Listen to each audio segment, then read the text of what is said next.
Hi, I'm Reynelda Jones. I'm a licensed social worker and therapist, and I spend my days supporting women who are carrying a lot stress, burnout, family responsibilities, and everything in between.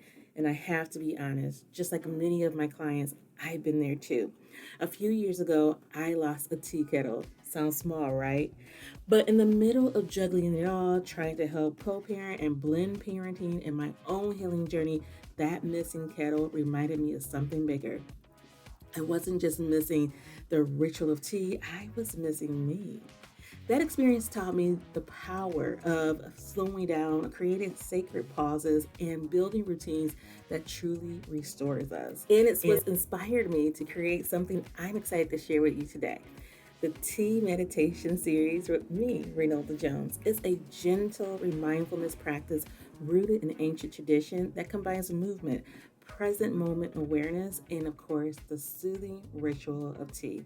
It's perfect if you've ever tried meditation and found it hard to sit still, or if you're navigating stress, burnout, or simply craving intentional rest. You don't need any experience to do this, just your presence and maybe a warm cup of tea. Together, we'll slowly breathe deeply and create space for peace. So come as you are and leave feeling a little bit like space is limited though, so be sure to reserve your spot. The link is in the description below. I would love to see you there and share this healing practice with you.